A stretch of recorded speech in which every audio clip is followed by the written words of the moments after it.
Let's go!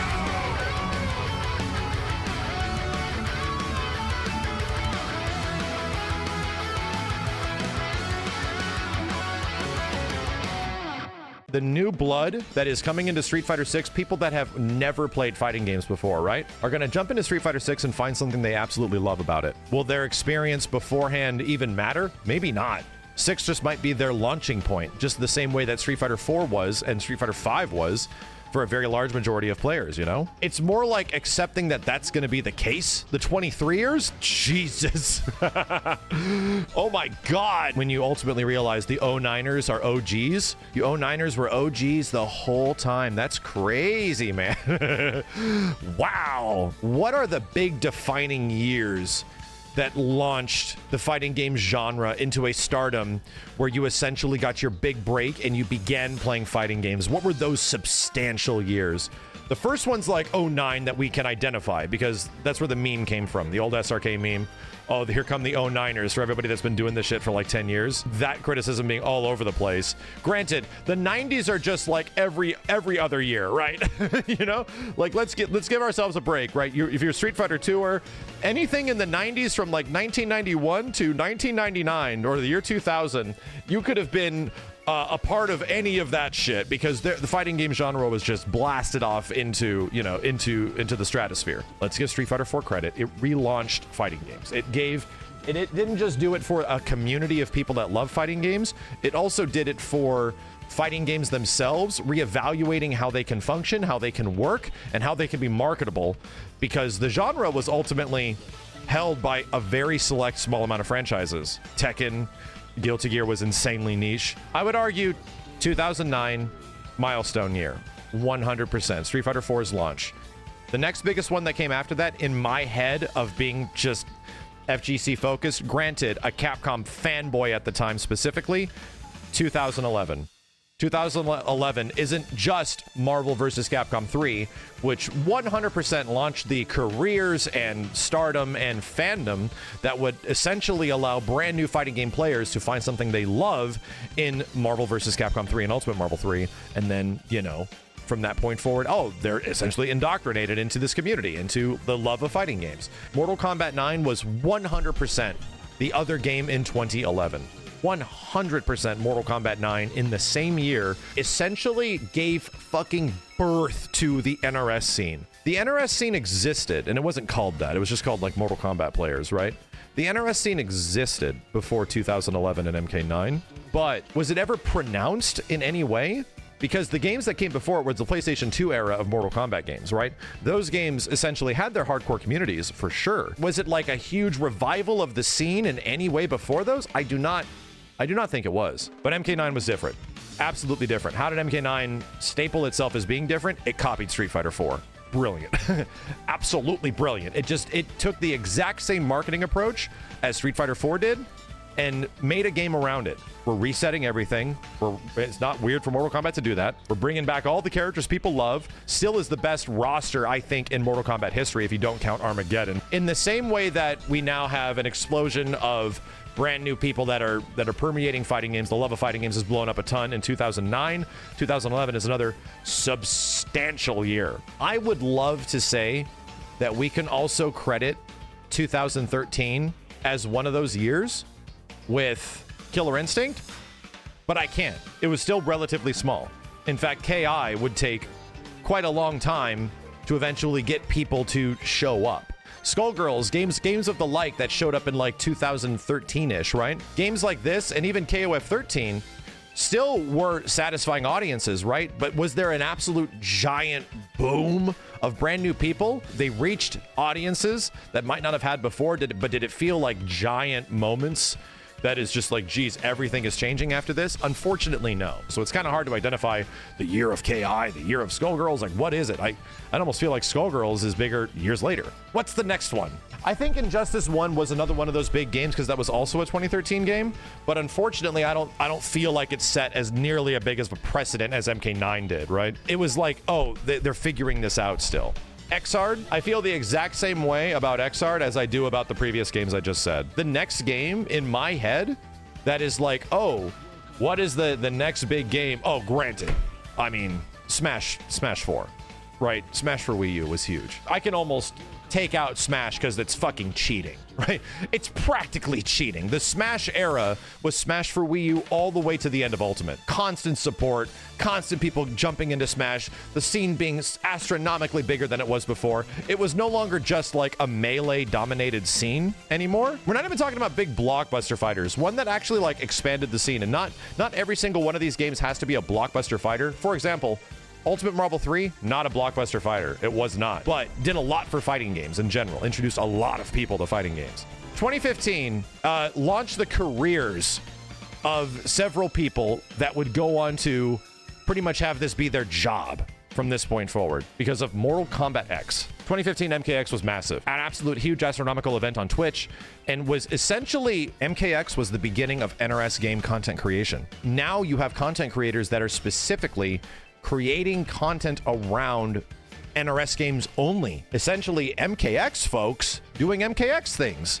And then subsequently Injustice things and MK11 things. Right, exactly. For me personally, like that was a big moment. And it was also the first Mortal Kombat that I was really getting into, so it felt like it birthed this huge, like, the word of mouth was incredibly good. Everyone was getting into the games. The competitive side of the game was doing ridiculously well as well, but it didn't last very long. All things considered, I think MKX 2015, a huge year for fighting games in general. So let's move forward. 2016. Is Street Fighter V a significant... the year of our Lord 2016, Street Fighter V comes out. Is it a significant, expansive era for fighting games? Is it really like a big year that blows up fighting games in general? All I think it does is entice the audience that really loved Street Fighter 4 and got hardcore into it. I think it just reinvigorated them, try out a new Street Fighter, right? It seemed like that was the big moment for them. It felt like it was a regression, unfortunately. 2016 was rough, man. Unfortunately, 2016 was nothing but bad news for Street Fighter as a franchise, as a brand. Kind of a regression, unfortunately. It made me realize I kind of like Street Fighter more as a idea than as an individual game, because I didn't love every single version of Street Fighter 4. I had fun at some points and not at others, where I could admit that, yeah, you know what, I think my hero games for Street Fighter might be before this. They might be like back in the Alpha 2s, or maybe even the Street Fighter 3 Third Strikes, right? 2017, though, a landmark moment. Absolute landmark game comes out in 2017. It completely reinvigorates an audience. The previous games that had come out had not met sales expectations. It was featuring a franchise that was absolutely massive and huge, and was essentially first being turned into this kind of game from that time frame. It was a big deal. 2017, Dragon Ball FighterZ is an meteoric event for fighting games. Meteoric. There's so many people that are introduced to fighting games through Dragon Ball FighterZ, the existing fighting game community, if not other fighting games. It practically is the result of Arc System Works getting their name being put on the map now. Would like to think that Guilty Gear Xrd, with its pioneering art style and visuals, would have been the game to do that. Dragon Ball FighterZ made everyone realize how good this shit is.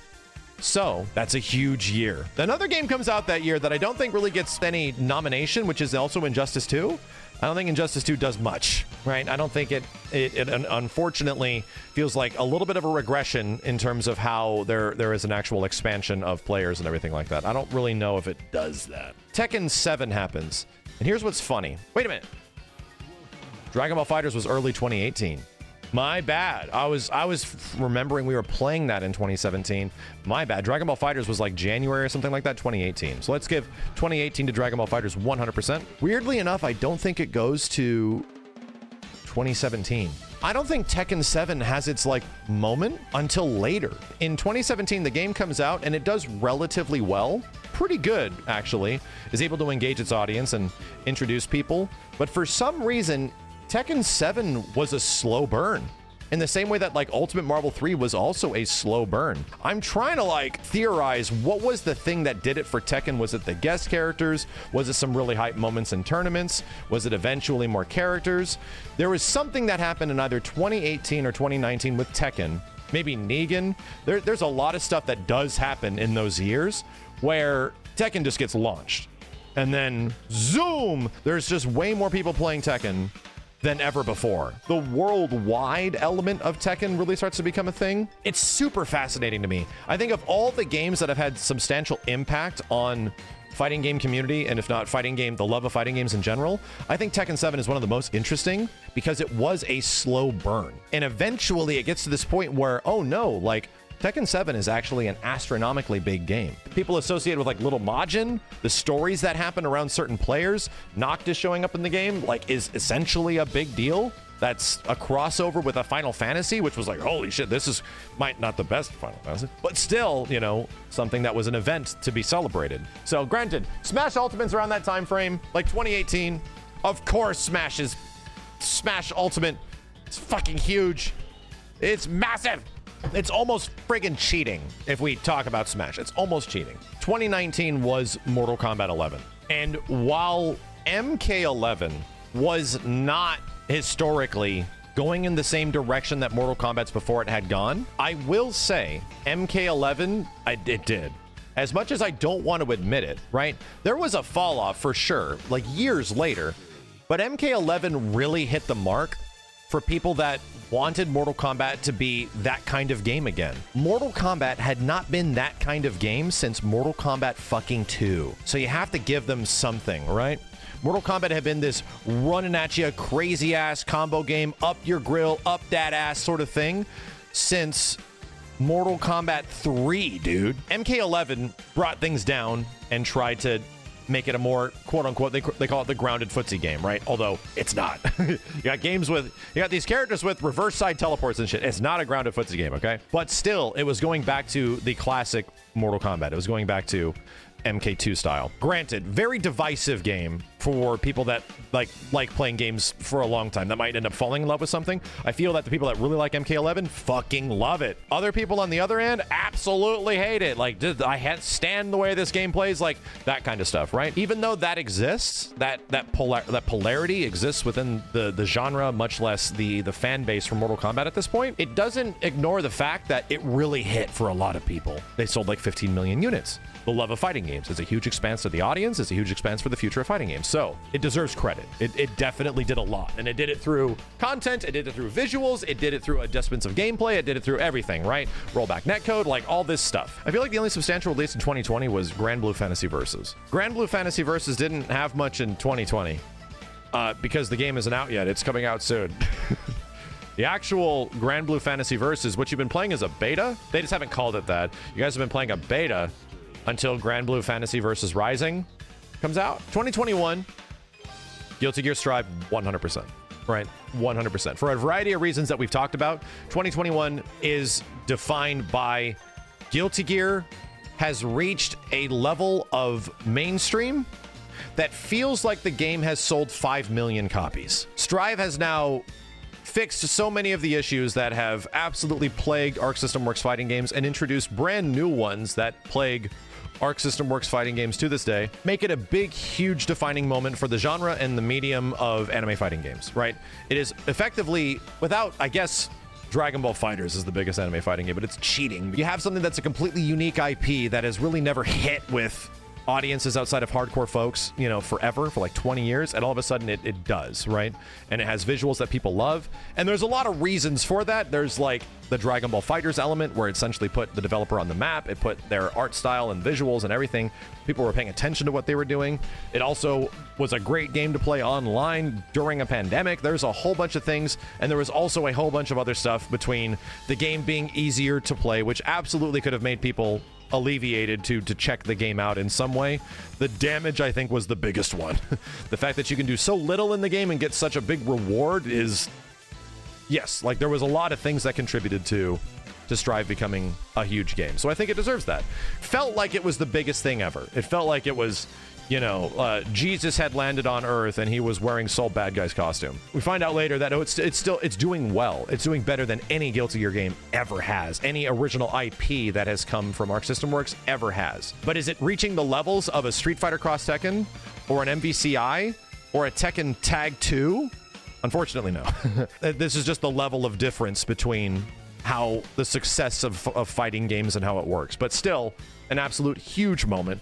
And now still, Strive is some of the biggest, you know, when it comes to the fighting game scene, some of the biggest attended tournaments out there. Yeah, 2021 essentially belonged to Guilty Gear Strive. Expanded the hell out of everything for fighting games, you know? 2023 will be huge for Street Fighter. Most likely Mortal Kombat. You know.